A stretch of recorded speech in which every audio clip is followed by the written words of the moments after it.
संतानों के भविष्य को सुख से भरने का प्रयत्न करना, यही हर माता पिता का प्रथम कर्तव्य होता है। जिन्हें आप इस संसार में लाते हैं और जिनके कर्मों से यह जगत आपका भी परिचय पाएगा, भविष्य में उनके सुख की योजना करने से अधिक महत्वपूर्ण और सुरक्षा देने वाला कुछ नहीं होता। संस्कार और शिक्षा से बनता है मनुष्य का चरित्र, अर्थात माता पिता अपने संतानों का जैसा चरित्र बनाते हैं वैसा ही बनता है उनका भविष्य। किंतु फिर भी अधिकतर माता पिता अपने संतानों का भविष्य सुरक्षित करने की चिंता में उनका चरित्र निर्माण का कार्य भूल ही जाते हैं। वस्त्र, धन या साधन देने वाले माता पिता अपने संतानों के भविष्य की चिंता तो करते हैं, पर उनकी संतानों को वास्तविक लाभ नहीं होता। जबकि जो माता पिता अपने संतानों के भविष्य की नहीं, उनके चरित्र का निर्माण करते हैं, उन संतानों की प्रशंसा समस्त संसार करता है।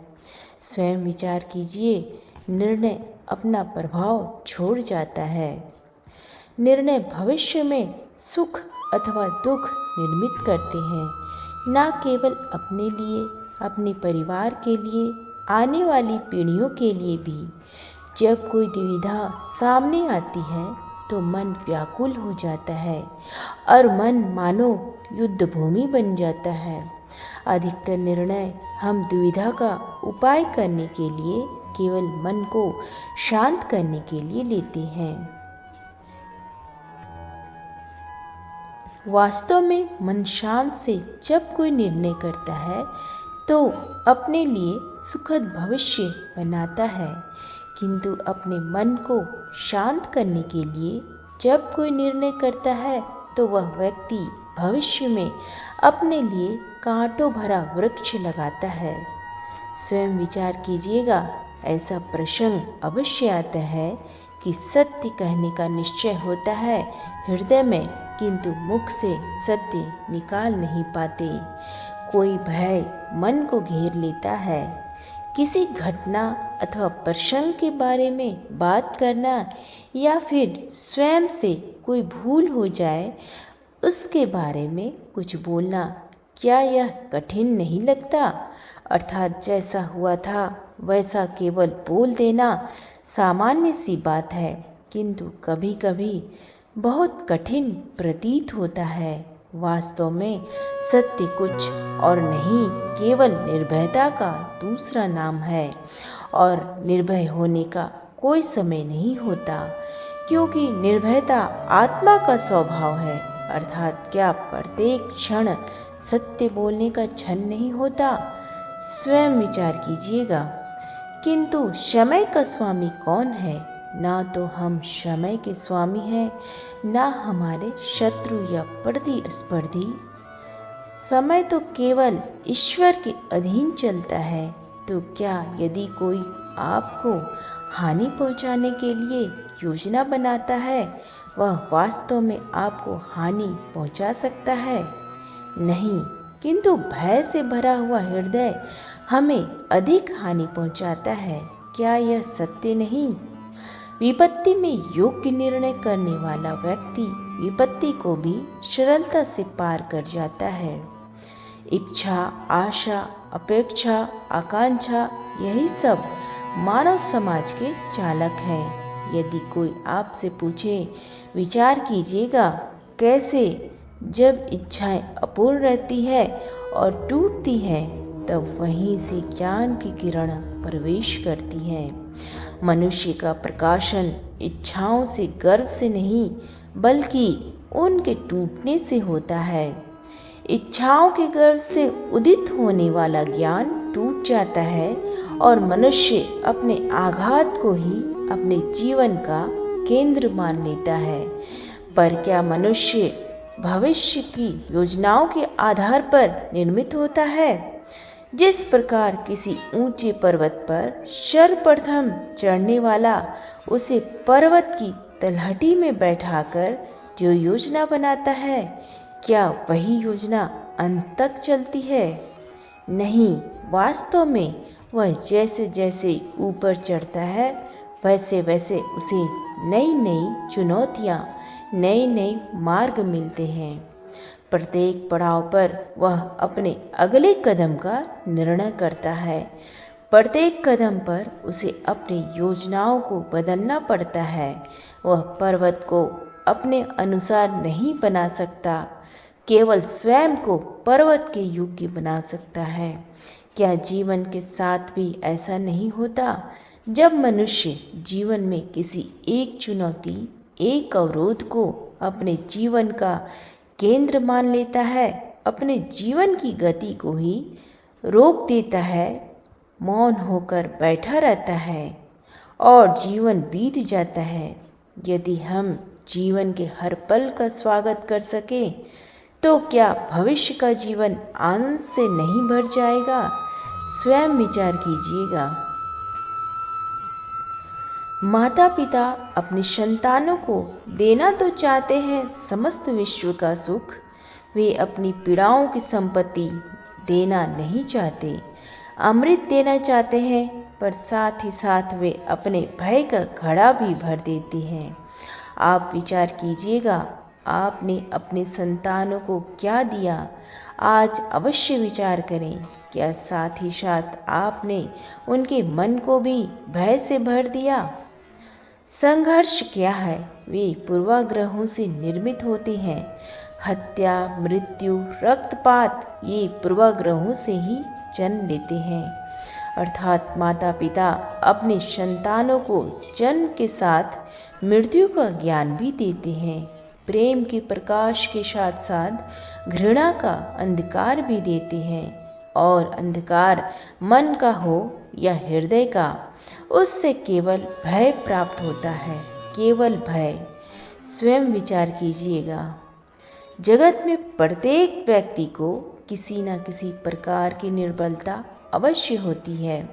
जैसे कोई बहुत तेजी से दौड़ नहीं पाता तो कोई अधिक भार नहीं उठा पाता, कोई असाध्य रोग से पीड़ित रहता है तो कोई बड़ी मानसिक पीड़ा से।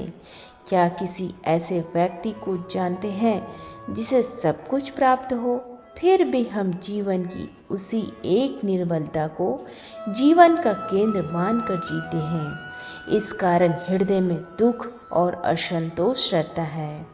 सदा निर्मलता मनुष्य को जन्म से अथवा संयोग से प्राप्त होती है, किंतु उसे निर्बलता को मनुष्य अपनी मर्यादा बना लेता है। किंतु कुछ व्यक्ति ऐसे भी होते हैं जो अपने पुरुषार्थ और श्रम से उस निर्बलता को पराजित कर देते हैं। मर्यादा मनुष्य का मन हो निर्मित करता है। भय का साम्राज्य रहता है सदा, कभी संपत्ति के नष्ट होने का भय, कभी अपमान का भय, कभी अपनों से छूट जाने का भय। इसीलिए भय का होना सबको स्वाभाविक ही लगता है। क्या कभी विचार किया है जो स्थिति अथवा वस्तु भय को जन्म देती है, क्या वही वास्तव में दुख का कारण है? नहीं, भय धारण करने से भविष्य के दुख का निवारण नहीं होता, केवल आने वाले दुख की कल्पना मात्र होती है। वास्तविकता से इसका कोई संबंध नहीं।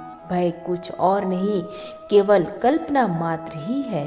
इससे मुक्त होकर निर्भय बन पाना बहुत कठिन है। अवश्य विचार कीजिएगा। मनुष्य प्रेम भी करता है उससे जो उसकी अपेक्षाएं पूर्ण करता है, और अपेक्षा की तो नियति ही है भंग होना, क्योंकि अपेक्षा मनुष्य के मस्तिष्क में जन्म लेती है, पर पूर्ण करने की शक्ति दूसरे के पास होती है। इच्छा हो तब भी कोई मनुष्य किसी की सभी अपेक्षाएं पूर्ण नहीं कर पाता, और वहीं से जन्म लेता है संघर्ष। संबंध संघर्ष में परिवर्तित हो जाते हैं, पर यदि मनुष्य अपेक्षा को संबंध का आधार न बनाए और स्वीकार को ही संबंध का आधार बनाए, तो क्या यह जीवन स्वयं सुख और शांति से नहीं भर जाएगा? स्वयं विचार कीजिएगा, सदा ही संघर्ष भी संबंधों से ही उत्पन्न क्यों हो जाते हैं? कभी विचार किया, जब कोई व्यक्ति किसी अन्य व्यक्ति के विचार अथवा कार्य को स्वीकार नहीं करता, उसमें परिवर्तन करने का प्रयत्न करता है, अर्थात जितना अधिक अस्वीकार उतना ही अधिक संघर्ष, और जितना अधिक स्वीकार उतना ही अधिक सुख। क्या यह वास्तविकता नहीं? यदि मनुष्य स्वयं अपनी अपेक्षाओं पर, अपने विचारों पर किसी अन्य व्यक्ति में परिवर्तन करने का प्रयत्न न करे, बल्कि स्वयं अपने भीतर परिवर्तन करने का प्रयास करे, तो संबंधों में मधुरता बनी रहती है। स्वीकार ही संबंध का वास्तविक आधार है। जब किसी व्यक्ति को किसी घटना में अन्याय का अनुभव होता है, तो वह घटना उसके अंतर को झकझोर देती है। समस्त जगत उसे अपना शत्रु प्रतीत होने लगता है। घटना जितनी बड़ी, मनुष्य का हृदय उतना ही अधिक विरोध करता है। उस घटना के उत्तर में समाज में किसी भी प्रकार का न्याय व्यक्ति की आस्था और विश्वास को नहीं लौटा पाता। किंतु यह न्याय क्या है? न्याय का अर्थ क्या है? समाज के प्रति कर्तव्य इतना ही नहीं, किंतु जिसके हृदय में द्वेष भर जाता है, वह हिंसा के बदले प्रतिहिंसा की भावना लेकर चलता है। स्वयं भोगी हुई पीड़ा से कई अधिक पीड़ा देने का प्रयत्न करता है, और इस मार्ग पर चलते चलते अन्याय भोगने वाला स्वयं अन्याय करने लगता है। शीघ्र ही वह अपराधी बन जाता है, अर्थात न्याय और प्रतिशोध के बीच बहुत कम अंतर होता है, और इसी अंतर का नाम है धैर्य। सत्य नहीं, स्वयं विचार कीजिएगा।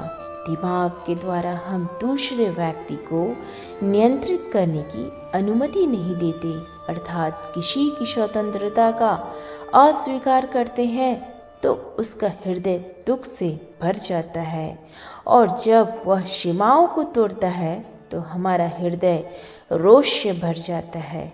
क्या ऐसा नहीं होता? पर यदि एक दूसरे की स्वतंत्रता का सम्मान किया जाए तो किसी मर्यादा या सीमाओं की आवश्यकता ही नहीं होती, अर्थात इस प्रकार स्वतंत्रता किसी संबंध की आत्मा है। स्वयं विचार कीजिए। सामान्यतः हम सदा किसी अन्य के सुझाव, सूचना, मंत्रणा या परामर्श को आधार बनाते हैं, तो क्या हमारा भविष्य इसी अन्य के परामर्श, किसी अन्य के सुझाव का फल है? क्या हमारा संपूर्ण जीवन किसी अन्य की बुद्धि का परिणाम है? क्या हमने कभी विचार किया है? धर्म कहता है दान करने चाहिए, और चोर कहता है यदि अवसर मिले तो इस मूर्ति के श्रृंगार का चूड़ा चुरा लो। धर्म से भरा हृदय धर्म में सुझाव देता है, किंतु वैसे परामर्श का स्वीकार करना तभी संभव होता है जब हृदय में धर्म हो, अर्थात परामर्श स्वीकार करने से पूर्व स्वयं अपने हृदय में धर्म को स्थापित करना क्या आवश्यक नहीं? स्वयं विचार कीजिए। पिता सदा ही अपनी संतान के सुख की कामना करते हैं, उनके भविष्य की चिंता करते रहते हैं। किसी कारणवश सदा ही अपनी संतानों के भविष्य का मार्ग स्वयं निश्चित करने का प्रयत्न करते रहते हैं। जिस मार्ग पर पिता स्वयं चलते हैं, जिस मार्ग के कंकड़ पत्थर को स्वयं देखा है, मार्ग की छाया, मार्ग की भूख को स्वयं जाना है, उसी मार्ग पर उसका पुत्र भी चले, यही इच्छा रहती है हर पिता की।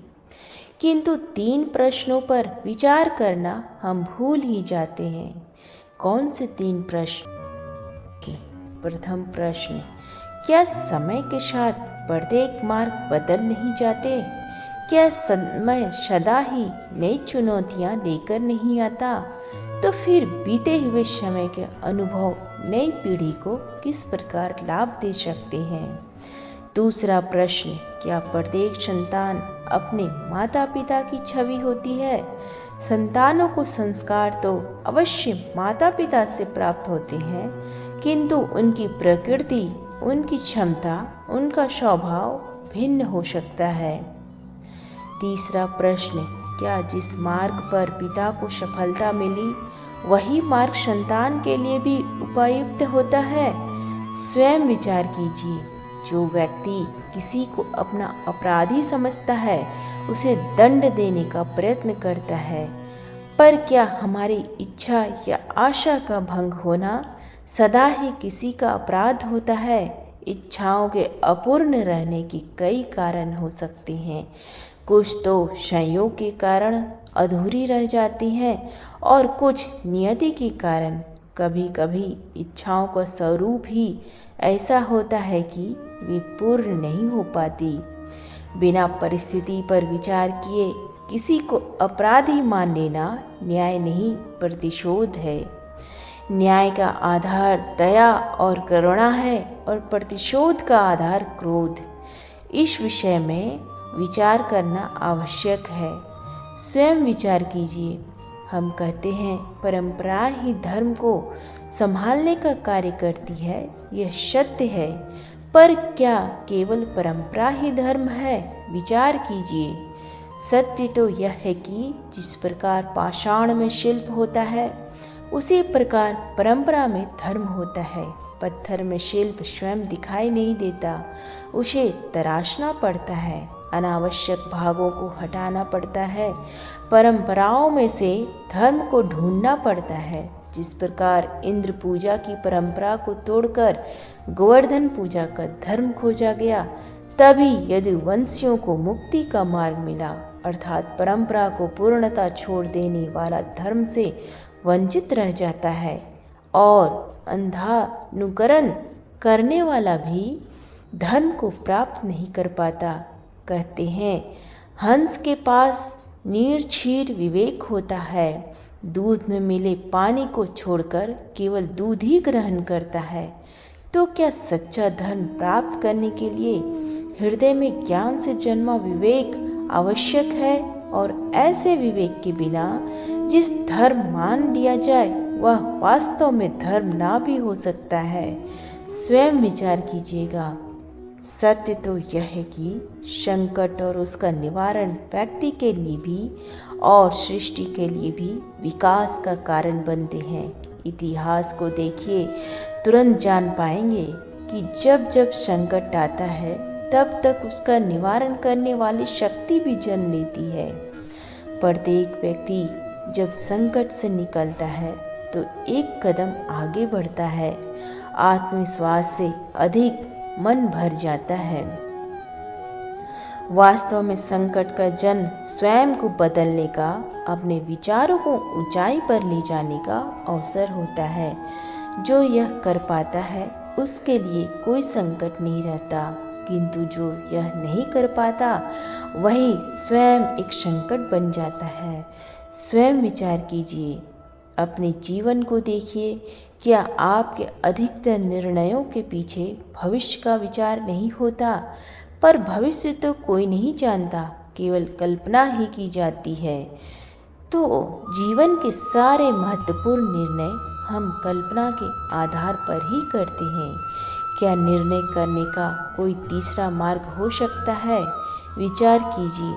सारे सुखों का आधार धर्म है और वह धर्म मनुष्य के हृदय में बसता है। तो प्रत्येक निर्णय से पूर्व स्वयं अपने हृदय से प्रश्न अवश्य पूछ लें, क्या यह निर्णय स्वार्थ से जन्मा है या धर्म से? क्या इतना पर्याप्त नहीं? भविष्य के बदले धर्म का विचार करने से क्या भविष्य अधिक सुखपूर्ण नहीं होगा? स्वयं विचार कीजिए। उसके पश्चात उसने स्वयं में इतना परिवर्तन किया, फिर उसे दंड क्यों मिला? पर जहाँ आघात होता है वहाँ प्रत्याघात ही होता है। जैसा कर्म वैसा फल। यदि किसी को प्रेम दोगे तो सुख प्राप्त होगा, यदि किसी की हत्या करोगे तो मृत्यु दंड मिलेगा। प्रत्येक कर्म का एक मूल्य प्राप्त होता है। पर दुष्ट आत्मा को क्या प्राप्त होता है, यह भी देखिए। बुरा करने वाले का हृदय सदा चंचल रहता है, व्याकुलता रहती है। मन में सदा नए नए संघर्ष उत्पन्न होते हैं। भय उसे जीवन भर दौड़ाता रहता है, जबकि अच्छा कार्य करने वाला सच्चरित्र व्यक्ति का हृदय शांत रहता है। परिस्थितियाँ उसके जीवन के सुख में बाधा नहीं बनती। समाज में सम्मान और मन में संतोष रहता है। जीवन में आने वाले संघर्षों के लिए जब मनुष्य स्वयं को योग्य नहीं मानता, जब उसे अपने ही बल पर विश्वास नहीं रहता, तब वह सद्गुणों को त्याग कर दुर्गुणों को अपनाता है। वास्तव में मनुष्य के जीवन में दुर्जनता का जन्म ही तब लेता है जब उसके अंदर आत्मविश्वास नहीं होता। आत्मविश्वास ही अच्छाई को धारण करता है। मन की स्थिति जीवन को देखने का दृष्टिकोण बदल देती है, और जीवन का दृष्टिकोण तो मनुष्य के अपने वश में होता है। स्वयं विचार कीजिए। सत्ता की लालसा सबके हृदय को घेरे रहता है। प्रत्येक व्यक्ति अपना एक राष्ट्र निर्मित करने का प्रयत्न अवश्य करता है, चाहे वह राष्ट्र गुरु राष्ट्र की भांति बहुत बड़ा हो या फिर अपने परिवार तक सीमित हो। वह सत्ता समाप्त प्राप्त करने का प्रयास अवश्य करता है। किंतु सत्ता का वास्तविक रूप क्या है?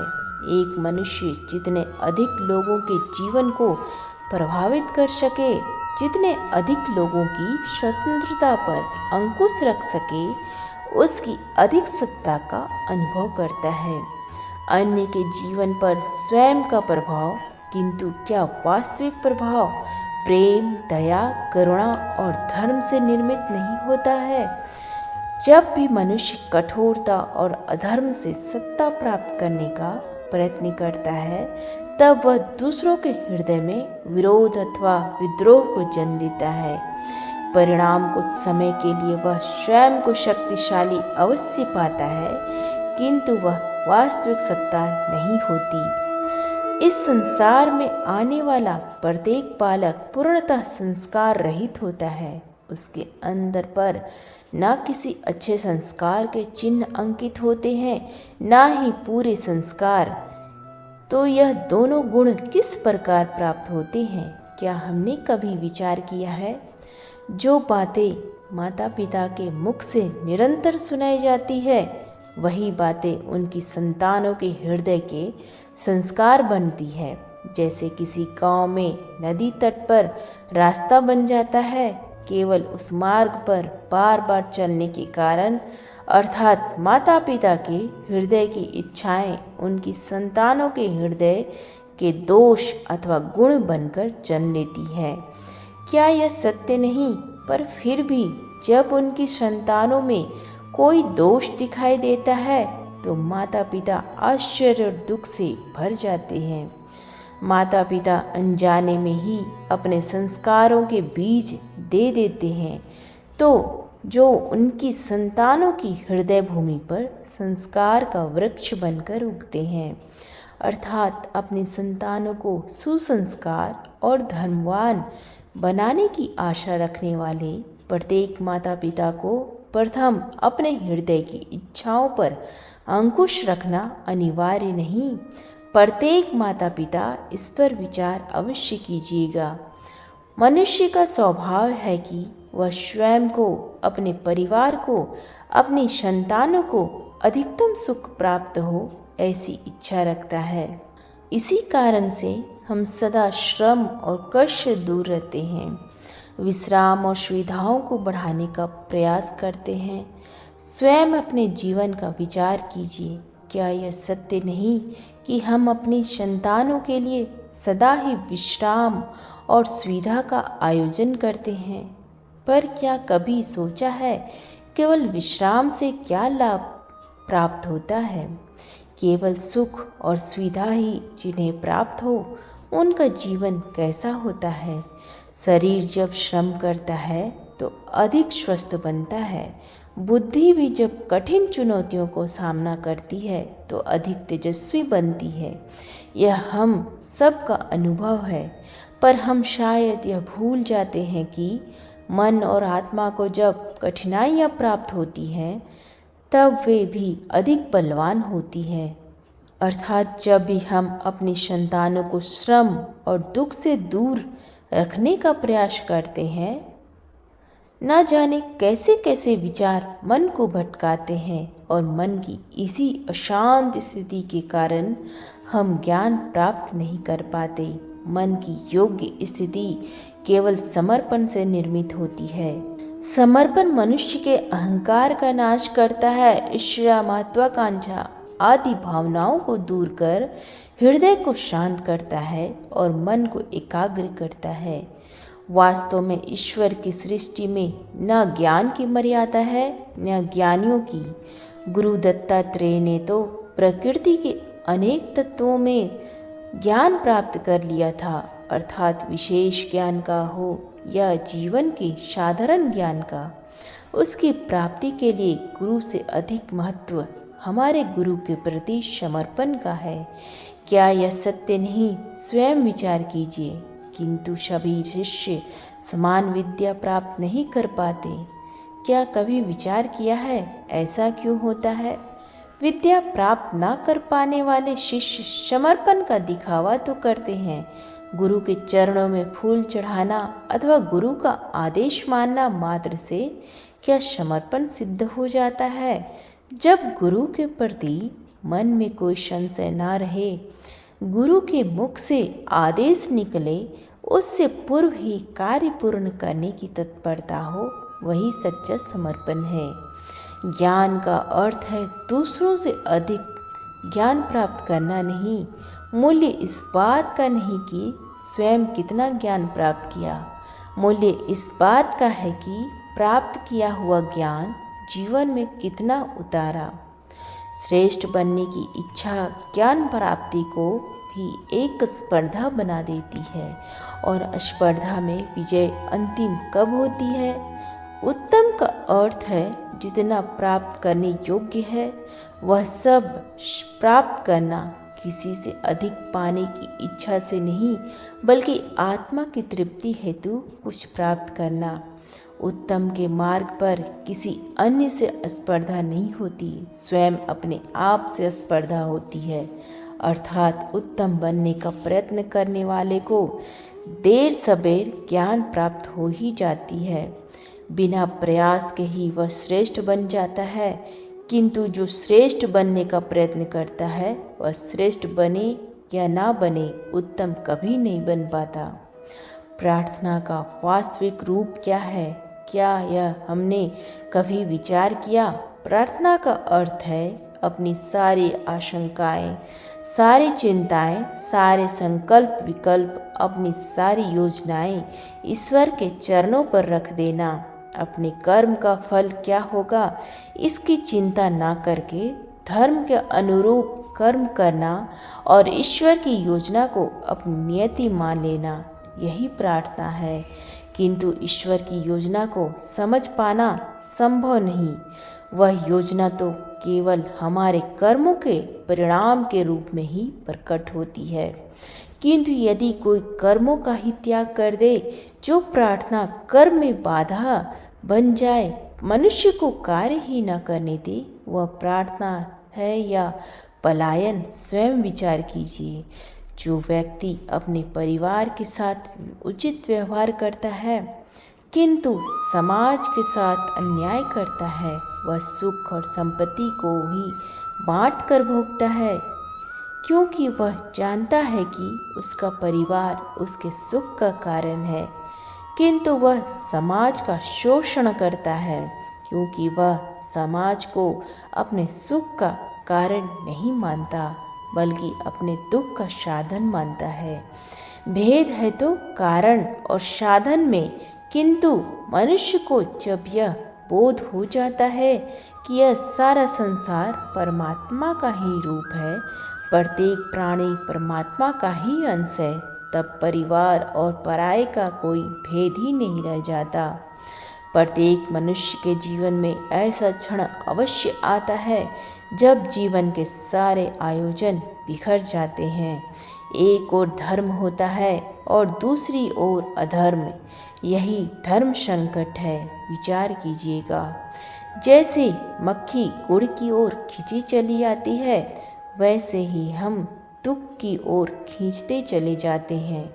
वास्तव में धर्म संकट ईश्वर के निकट जाने का कारण होता है। पवन से युद्ध करने वाला पत्ता यदि पेड़ से गिरता है तो वह स्वयं को दोष नहीं देता, यह प्रकृति का नियम है। उसी प्रकार धर्म संकट में यदि हम ईश्वर का आश्रय लें तो हम दरिद्र नहीं होते, बल्कि ईश्वर से अंतरंग हो जाते हैं। स्वयं विचार कीजिए, हर धर्म के विषय में सब विचार करते हैं, कोई अपने ही धर्म के विषय में, कोई अन्य धर्म के विषय में।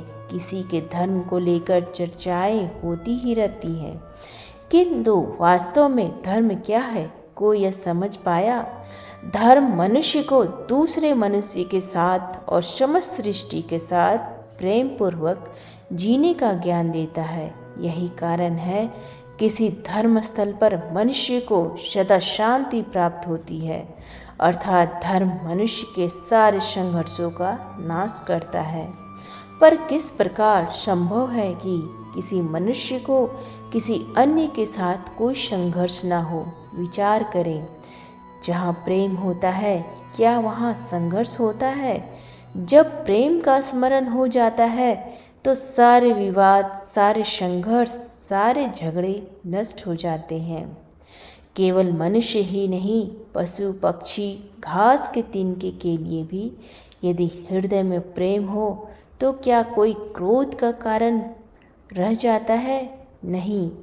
एक व्यक्ति के हृदय में दूसरे व्यक्ति के लिए जो प्रेम का भाव होता है, वही प्रेम भाव समस्त सृष्टि के लिए हो जाए तो उसे करुणा कहा जाता है। पर बार बार ऐसा समय आता है कि मनुष्य धर्म के मूल को ही भूल जाता है, कुछ नियमों परंपराओं को पकड़कर बैठ जाता है, करुणा को भूल ही देता है और यह जगत भर जाता है संघर्षों से, राग द्वेष से, क्रोध से। और तब परमात्मा का अवतार धारण करना पड़ता है मनुष्य को पुनः ज्ञान देने के लिए। जय श्री कृष्णा।